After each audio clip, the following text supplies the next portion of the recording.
Hey guys, number 2 for the week. Yes, I am not outside, I'm inside, and it's really kind of warm actually in New Zealand. Quite muggy and been raining, so not so nice. So yes, we've already done verse 1. We're going to go over to verse 7.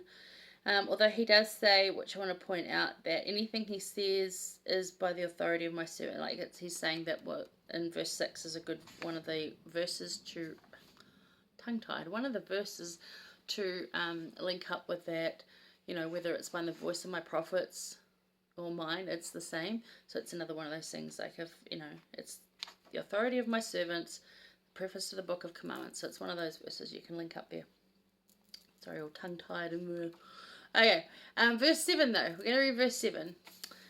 So it says, "Wherefore fear and tremble, O ye people, for what I the Lord have decreed, and them shall be fulfilled." So, fear and tremble. Why? Why should we fear the Lord? And what does it mean to fear the Lord? Because a lot of people take this the wrong way. So they think, swapping books, they think fearing the Lord is to literally be scared of him and to be frightened. And that's not the case. That's not what fearing the Lord is. And you can often hear people say, oh, they have the fear of God put into them. And it's really not what it is. It's sort of how to describe this is the best, and I just sort of made some notes because better do it that way. So to fear the Lord is not to be frightened or feel threatened or chastised. Rather, it means to hearken in humility. So listen with a desire to better yourself and serve. Do not be afraid of God or Jesus Christ. They are loving, kind members of your eternal family. So if you're going to fear Jesus Christ, what does it mean to fear the Lord? It's not about being scared or being worried. It's about having respect, having that humility before him, having that that openness to listen, to pay attention to give credit to. There's certain people in your life that you'll listen to more than others. Some you don't pay any, you're just nah, because they always talk rubbish, so, whatever. And then there's others where you know that if they speak, then they're probably saying the truth. So, that's another alarm for medication. So yeah, if they're if a doctor was going to say something to you and it was a well-respected doctor, you'd probably listen and say, oh, maybe I do have that and I should cut back on whatever you've been eating or doing or whatever.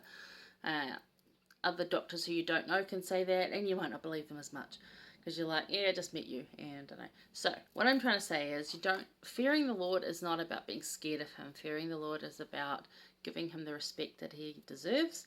As I'm saying there, not feeling threatened or chastised, it means just to listen in humility. That's what it means.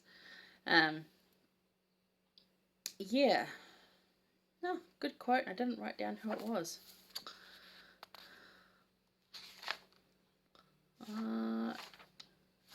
Sorry. Didn't write down who the quote's from, but it's really good. I do think it might be President Thomas S. Monson. Maybe. But anyway, I'll give it to you, and you'll see it when I put the quote up. And apologise for doing this. Since I've done this a lot lately, it's not good. I need to get better at this. So anyway, the quote is, "Our Heavenly Father is more liberal in his views and boundless in his mercies and blessings than we are ready to believe or receive."